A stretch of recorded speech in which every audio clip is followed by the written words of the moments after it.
Samsung, Hyundai, Kia, LG లాంటి Korean companies ఇండియాలో investments increase చేసుకున్నాయి. కాబట్టి ఇప్పుడు కొరియన్ కంపెనీస్ ఇండియాని ఒక లాంగ్ టర్మ్ మ్యానుఫ్యాక్చరింగ్ డెస్టినేషన్గా చూస్తున్నాయి.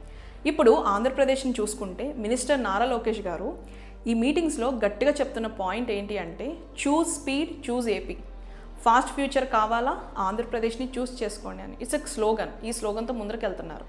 దట్టు ఆయన అనంతపూర్లో ఉన్న కియా సక్సెస్ మోడల్ని మెయిన్గా చూపిస్తున్నారు. అది రియాలిటీ కూడా. దాంతోపాటు ఏపీకి ఉన్న రెండో అతిపెద్ద Coast line ship building sector ఒక వరం.